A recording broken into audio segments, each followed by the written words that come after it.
Hello my dear students, आज मैं class 11th का एक बहुत बेहतरीन चैप्टर जिसका नाम है some basic concepts of chemistry, उसके अंदर एक बहुत जबरदस्त टॉपिक है जिसका नाम है मोल कॉन्सेप्ट। वो मैं आपको बहुत इजीएस्ट वे में समझाऊंगा। मोल कॉन्सेप्ट क्या होता है, उसका ओरिजिन क्या है, कार्बन से उसका रिलेशन क्या है, ये सब कुछ मैं आपको एक छोटी सी वीडियो में समझाऊंगा। तो चलिए स्टार्ट करते हैं ये lecture. Origin of mole concept. Origin of mole concept, mole concept का ऑरिजिन क्या है? सबसे पहले आपको पता होना चाहिए कि एक सब्सटेंस, ध्यान दीजिएगा, एक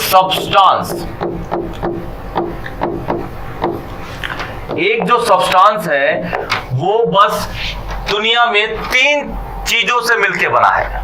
वो 3 चीजें कौन कौन सी होती हैं? एक होता है एटम, एक होता है मॉलिक्यूल, एक होता है क्या? एटम, दूसरा मॉलिक्यूल, लास्ट होता है आयन।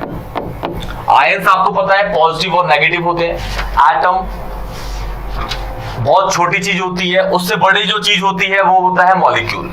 और आयन्स तो अलग कैटेगरी में होते हैं। आयन्स कैटायन और एनायन की कैटेगरी में डिवाइड होते हैं। Cation is positive, anion is negative. Cation is positive, anion is negative. दुनिया के अंदर जितनी भी चीजें हैं वो सारी एटम, मॉलिक्यूल या फिर आयन से मिलकर बनी हुई है। एटम, मॉलिक्यूल या फिर आयन से मिलकर बनी है। दुनिया में कोई भी चीज है, ये माइक हो गया, ये कैमरा हो गया, ये लाइट हो गई, कुछ भी हो गया, टेबल, चेयर, एसी, सब कुछ इन्हीं तीनों चीजों से मिलकर बना है। एटम, मॉलिक्यूल या फिर आपका आयन। अब एटम क्या होते हैं? एटम जैसे सोडियम हो गया, सोडियम एक एटम है। मॉलिक्यूल क्या होता है? Na2CO3, सोडियम कार्बोनेट, ये एक मॉलिक्यूल है। आयंस क्या होते हैं भाई? Na+, ये एक आयन है, और CO3 2 नेगेटिव, ये एक आयन है। CO3 2 नेगेटिव, ये एक आयन है। क्या ये आयन है? एटम, मॉलिक्यूल और आयन से बनने वाली चीज को सब्सटेंस कहते हैं। और इन्हीं तीनों चीजों से दुनिया की हर चीज बनी है, इन्हीं तीनों चीजों से। ये आपका सोडियम है। सोडियम का मास होता है, हर चीज का दुनिया के अंदर मास है। इसका जो मास होता है उसे हम कहते हैं 23, तो इसका मास होता है, लगाते हैं ये U, 23 यूनिट्स एक सोडियम का मास होता है। 23 यूनिट्स एक सोडियम का मास होता है इसका।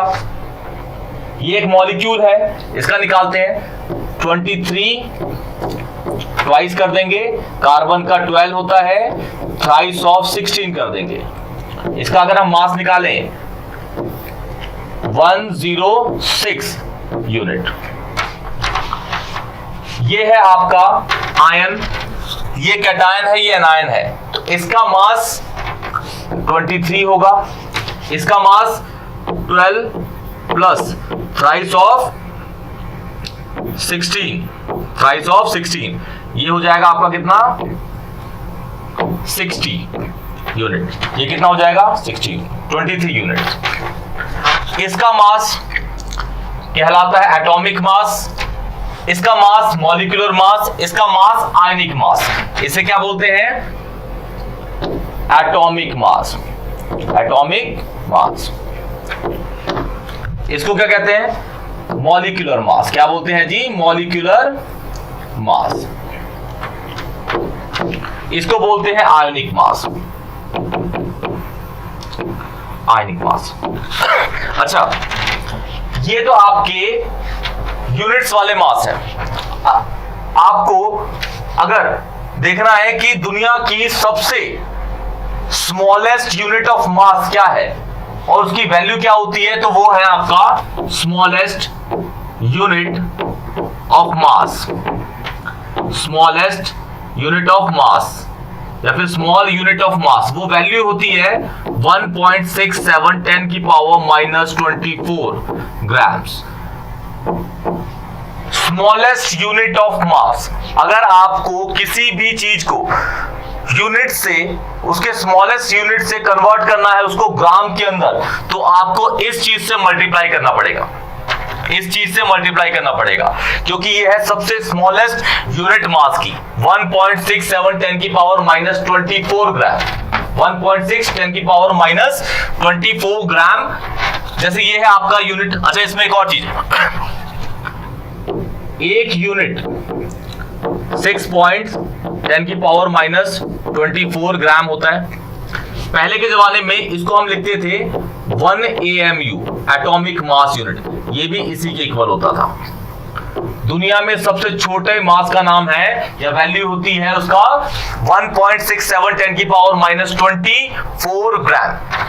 ये है आपका 23 यूनिट सोडियम का मास। अगर मैं इसको ग्राम में कन्वर्ट करना चाहूं, ग्राम में कन्वर्ट, तो मैं क्या करूंगा, 23 इंटू 1.67 10 की पावर माइनस 24 इंटू कर दूंगा, तो ये आपका यूनिट से किस में कन्वर्ट हो गया, ग्राम के अंदर। इसको अगर मैं इसको ग्राम में कन्वर्ट करना चाहूं तो 106 इंटू 1.67 10 की पावर माइनस 24 ग्राम में ये कन्वर्ट हो जाएगा, ग्राम। और ये अब क्या होगा, मॉलिक्यूलर मास। ये क्या होगा, एटॉमिक मास। क्या होगा, एटॉमिक मास। इसके लिए अच्छा ये चीज है Na+ है, तो आप सोचेंगे कि Na और Na+ का क्या मास अलग होता है? नहीं, Na और Na+ का मास सेम रहता है। आप सोचेंगे इस पर जिसपे जो चार्ज है इसकी वजह से इसका मास जो होगा वो अल्टर होगा, तो नहीं। अगर किसी भी चीज पे कोई चार्ज आता है तो इलेक्ट्रॉन का आदान प्रदान है, वो पॉजिटिव है किसी पर चार्ज तो उससे इलेक्ट्रॉन निकल गए, अगर उस पर नेगेटिव चार्ज है तो इलेक्ट्रॉन एक्सेप्ट हो गए उस पे, लेकिन उसके मास पे कोई फर्क नहीं पड़ेगा, क्योंकि इलेक्ट्रॉन का मास बहुत ही कम होता है, 9.1 इंटू 10 की पावर माइनस 31 kg। इस मास से कोई भी चीज वैरी नहीं करेगी, बहुत बहुत नेग्लिजिबल मास होता है इलेक्ट्रॉन का। वो होता है कितना, इलेक्ट्रॉन का अगर मास देखिए Me 9.1 10 की पावर माइनस 31 kg, बहुत छोटा मास है। तो इलेक्ट्रॉन के आने जाने से उसके एटॉमिक मास यूनिट पे या फिर उसके ग्राम या फिर ionic mass unit, molecular mass unit पे कोई फर्क नहीं पड़ता, कुछ भी उसका फर्क नहीं पड़ेगा। जैसे ये है एटॉमिक मास निकला तो इस पे भी कोई फर्क नहीं पड़ेगा, ये मॉलिक्यूलर मास है इसमें भी नहीं, ये आयनिक मास निकल रहा है यहाँ पे तो भी कोई फर्क नहीं पड़ेगा। अब मैं इसको कन्वर्ट करता हूं, 23 है जो किसका, Na+ का, इसको कन्वर्ट करता हूं किसके अंदर, ग्राम के अंदर। तो 23 इंटू 1.67 10 की पावर माइनस 24 ग्राम, ये 24 है, ये 4 है ग्राम।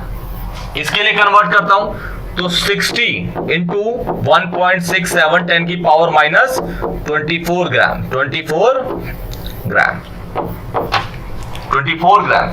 ये इसका सोडियम का ये मास होगा, ये क्या होगा, मास होगा in terms of gram, in terms of gram, in terms of gram. इसके रिलेटेड ये होगा, इसके रिलेटेड ये होगा, इसके रिलेटेड ये होगा। अगर आपको किसी भी यूनिफाइड मास या यूनिट मास को कन्वर्ट करना है ग्राम के अंदर, तो आपको मल्टीप्लाई कर देना है उसको स्मॉलेस्ट यूनिट ऑफ मास से। Smallest unit of mass is 1.67 into 10 की पावर माइनस 24 ग्राम, 1.67 इंटू 10 की पावर माइनस 24 ग्राम। यही जो मास है 1.67 इंटू 10 की power minus 24 gram, 1/12 mass of carbon atom होता है, 1/12 मास ऑफ कार्बन, कार्बन का आइसोटोप 12, कार्बन का isotope 12, 1/12 mass of carbon 12 isotope atom का, ये जो मास है यही मास होता है। अब देखिए इसको मैं आपको समझाता हूं कि इस चीजों से आपका जो एवोगैड्रो नंबर है, आपने 9th में पढ़ा होगा एवोगैड्रो नंबर 6.022 10 की पावर 23, ये जो वैल्यू है बेसिकली आती कहां से, तो अब देखते हैं। देखिए इसको आप स्क्रीनशॉट ले लीजिए, बढ़ते आगे। देखिए जैसे मैं सपोज बोलूं मेरे पास ग्लूकोज है, ग्लूकोज का जो मास होता है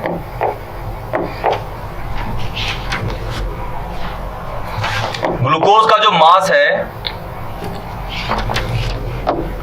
ग्लूकोज ग्लूकोज C6H12O6 होता है। अगर मैं इसका मास निकालना चाहूं, यूनिट मास, तो 6 को मल्टीप्लाई करूंगा 12 से, प्लस 12 को मल्टीप्लाई करूंगा 1 से, प्लस 6 को मल्टीप्लाई करूंगा 16 से, तो आएगा कितना 180 U। ये इसका मास है, यूनिफाइड मास, AMU जिसको हम कहते थे पहले, आज के टाइम में U कहते हैं, यूनिट मास। देखिए अगर मैं इसको कन्वर्ट करूं ग्राम के अंदर, ध्यान से सुनिएगा, ध्यान से बिल्कुल, इसको अगर मैं ग्राम के अंदर कन्वर्ट करूं तो 180 unified is equal to 180 into 1.67 10 की पावर माइनस 24 ग्राम में कन्वर्ट हो गया। और ये वाली जो वैल्यू है, इस यूनिट मास को कन्वर्ट किया मैंने किसके अंदर, ग्राम के अंदर, और ये वाली जो वैल्यू है किसके रिस्पेक्ट में, ग्लूकोज की, तो ये हो जाएगी 1 मॉलिक्यूल ऑफ ग्लूकोज का मास, 1 मॉलिक्यूल ऑफ ग्लूकोज का मास है ये, 1 मॉलिक्यूल ऑफ ग्लूकोज का मास, एक मॉलिक्यूल ग्लूकोज का मास ये है इन terms of gram, in terms of gram.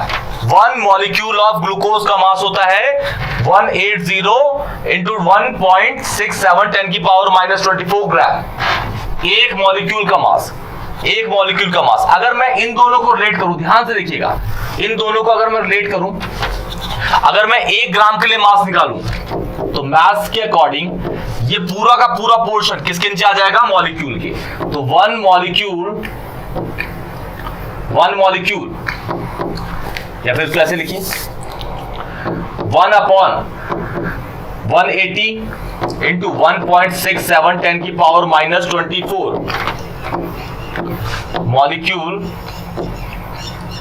Molecules of किसके, मॉलिक्यूल्स ऑफ ग्लूकोज। कितने, 1 ग्राम में कितने मॉलिक्यूल्स होंगे, इतने, क्योंकि इतने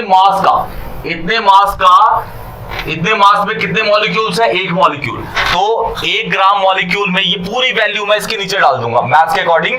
तो 1 ग्राम ग्लूकोज का मास कितना होगा, 1/180 इंटू 10 की पावर माइनस 24 इंटू 1.67 क्या grams of molecules of glucose. अगर मैं निकालना चाहूं 180 ग्राम के अंदर, तो भाई इधर भी मल्टीप्लाई करूंगा, इधर भी मल्टीप्लाई करूंगा 180 को, इधर भी, इधर तो मैंने मल्टीप्लाई कर दिया 180, अब इधर भी कर देता हूं, तो 180 इंटू 1.67 10 की power minus 24 molecules of glucose. ध्यान से देखिएगा, अब ये और ये कट गया, अब 1/1.67 10 की पावर माइनस 24 बचा।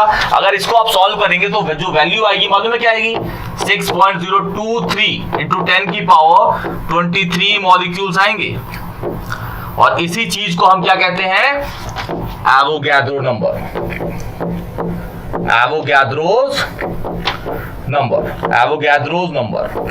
जिसका सिंबल होता है क्या, Na। सिंबल क्या होता है इसका, Na।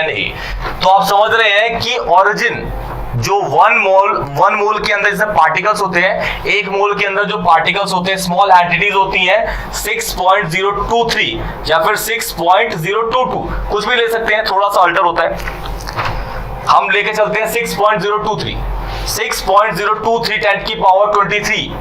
ये जो ओरिजिन हुआ वो इस तरीके से हुआ। यूनिट मास को हम कन्वर्ट करते हैं पहले ग्राम के अंदर, फिर ग्राम को हम लेते हैं बराबर इक्वल टू 1 मॉलिक्यूल ऑफ उस कंपाउंड के, जैसे यहां पे क्या चल रहा है, वो ग्लूकोज चल रहा है। फिर हम क्या करते हैं, 1 ग्राम का मास निकाल लेते हैं, 1 ग्राम का मास, ये वाली वैल्यू नीचे डाल दी, और जितने जैसे हमारा ये है ग्लूकोज का मास 180, उतने ही मास से हम दोनों साइड मल्टीप्लाई करते हैं। फिर जो बढ़ता है ये कट जाएगा, कॉमन वैल्यूज कट जाएंगी, फिर 1/1.67 10 की पावर माइनस 24 को हम डिवाइड करेंगे, तो जो आएगा हमारा वो आएगा एवोगैड्रो नंबर, 6.023 10 की पावर 23 मॉलिक्यूल्स। क्या मॉलिक्यूल्स, यही होता है हमारा एवोगैड्रो नंबर। अब मैं इसी को आपको करा के दिखाता हूं कार्बन डाइऑक्साइड के लिए, तो जज करिएगा कि कैसे कार्बन डाइऑक्साइड की वैल्यू आ गई ये वाली मॉलिक्यूल्स की। इसका स्क्रीनशॉट ले लीजिए अगर लेना है तो। देखिए CO2 12 प्लस ट्वाइस ऑफ 16 कितना हो गया, ये हो गया 44। पहले इसको कन्वर्ट करेंगे ग्राम के अंदर, मल्टीप्लाई कैसे करेंगे, स्मॉलेस्ट यूनिट ऑफ मास से, तो कन्वर्ट हो जाएगा किसके अंदर, ग्राम के अंदर। 44 यूनिट, 44 इंटू 1.67 इंटू 10 की पावर माइनस 24 ये ग्राम है। और ये वाली जो चीज है CO2 के रेस्पेक्ट में, ऑफ किसका, ये ऑफ CO2, ये वाली जो चीज है वो बराबर होगी 1 मॉलिक्यूल की। तो 44 इंटू 1.67 10 की power minus 24 gram of CO2 is equal to 1 molecule of CO2, 1 molecule of CO2। अब मैं क्या करता हूं, इसको 1 ग्राम के लिए निकाल लेता हूं, तो ये सारी वैल्यूज को मैं नीचे भेज देता हूं उसके। तो ये क्या हो गया भाई, 1 gram of CO2 is equal to 1 upon 44 into 1.67 into 10 की पावर माइनस 24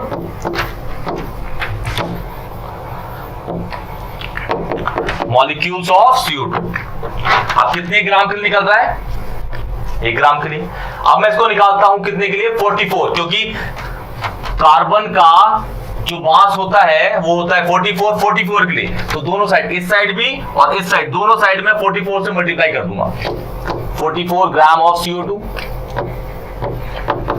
तो ऊपर भी 44, नीचे तो 44 है ही, और नीचे वैल्यू है 1.67 10 की पावर माइनस 24, और ये क्या है, मॉलिक्यूल्स ऑफ CO2। अब ये कट गया, और फिर रेशियो वही आ गया जो पहले वाली स्लाइड में था, 1 अपॉन 1.67 10 की पावर माइनस 24, और इन दोनों का जब आप डिवीजन करेंगे तो वैल्यू आएगी 6.023, या फिर 22 भी कह सकते हैं, 10 की पावर 23 मॉलिक्यूल्स ऑफ CO2। इस वैल्यू को हम क्या कहते हैं, एवोगैद्रोस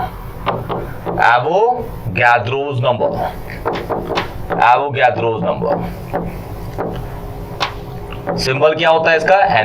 क्या होता है, Na सिंबल इसका। बहुत इजी है, आप समझिए कि 1 मोल, और ये जो वैल्यू है ना, इसी को हम क्या कहते हैं, 1 मोल कहते हैं। क्या कहते हैं, इसी को 1 मोल। क्या कहते हैं, इसी को 1 मोल। ध्यान से देखिए, अगर किसी भी मॉलिक्यूल का, अगर किसी भी एटम का हम किसी भी एटम के मास को हम मल्टीप्लाई करते हैं किससे, स्मॉलेस्ट यूनिट मास से, तो जो हमारा मास बनता है वो बनता है atomic mass unit, sorry gram atomic mass, GAM। क्या होता है, ग्राम एटॉमिक मास। किसी भी एटम के मास को अगर हम मल्टीप्लाई करते हैं किससे, किसी भी एटम के मास को अगर हम मल्टीप्लाई करते हैं स्मॉलेस्ट मास यूनिट के, जो है 1.67 10 की पावर 20 माइनस 24, तो हमारा जो बनता है वो बनता है क्या, ग्राम एटॉमिक मास। अगर मॉलिक्यूलर मास किसी भी, जैसे अब तक हमने देखा था Na2CO3 था, Na2CO3 में जब हमने 1.67 10 की पावर माइनस 24 को मल्टीप्लाई किया तो हमारा क्या बना, molecular mass, gram molecular mass. क्या बना, gram molecular mass, GMM, gram molecular mass, GMM। और आयनिक मास को जब हम मल्टीप्लाई कर रहे थे किससे, 1.67 स्मॉलेस्ट मास से, तो हमारा जो बन रहा था वो बन रहा था क्या, ग्राम आयनिक मास। तो मॉलिक्यूल हो, एटम हो या आयन हो, जब आप उसको मल्टीप्लाई करेंगे किससे, स्मॉलेस्ट यूनिट के मास से, जिसकी वैल्यू है 1.67 10 की पावर माइनस 24 ग्राम, तो जो आपका एटम के लिए कन्वर्ट होता है वो होता है ग्राम एटॉमिक मास। मॉलिक्यूल के लिए जो कन्वर्ट होता है वो होता है ग्राम मॉलिक्यूलर मास, और जो आपका आयन के लिए कन्वर्ट होता है वो ग्राम आयनिक मास। तो आप देख रहे हैं इसके अंदर जो एवोगैद्रो की वैल्यू किस तरीके से आती है। अब देखिए, मैं आपको दिखाता हूं, इसका स्क्रीनशॉट ले लीजिए, आपको दिखाता हूं कि मोल कॉन्सेप्ट बेसिकली होता क्या है। 5 मिनट में आपको दिखाऊंगा कि मोल कॉन्सेप्ट कैसे रिलेट करता है आपकी जनरल लाइफ में। जनरल लाइफ में वो किस तरीके से रिलेट किया जाता है। देखिए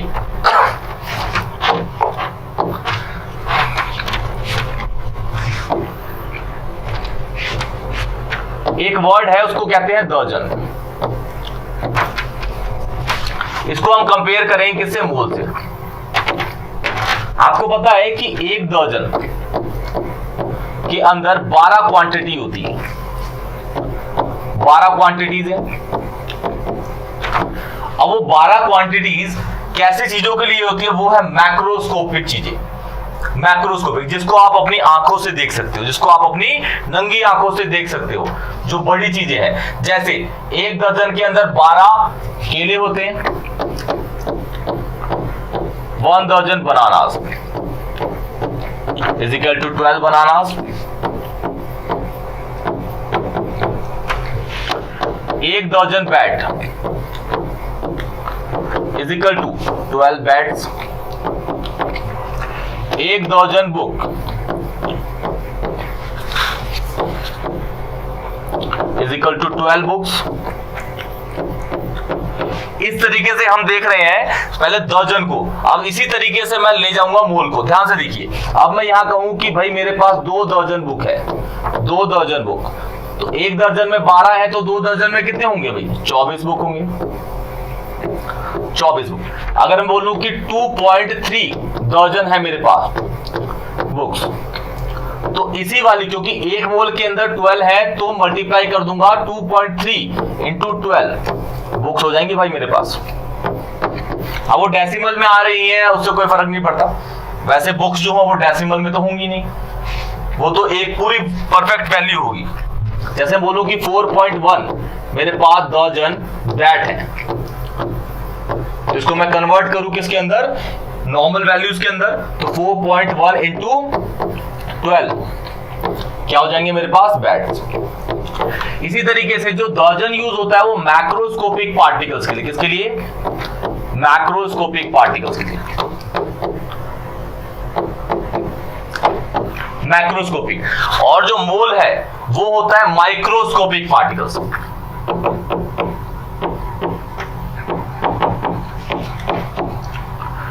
माइक्रोस्कोपिक पार्टिकल्स आप समझ ही गए।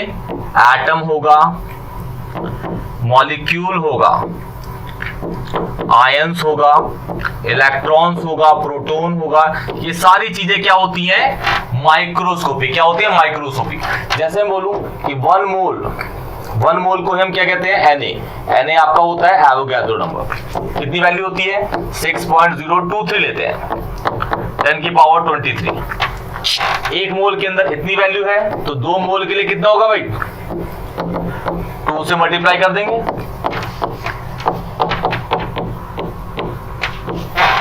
4 मोल के लिए कितना होगा, 4 इंटू सेम, जैसे उस साइड मल्टीप्लाई कर रहे थे उसी तरीके से यहां पे कर रहे हैं। एक दर्जन के अंदर 12 होता है, सेम ऐसी 1 मोल के अंदर कितना होता है, 6.023 10 की पावर 23।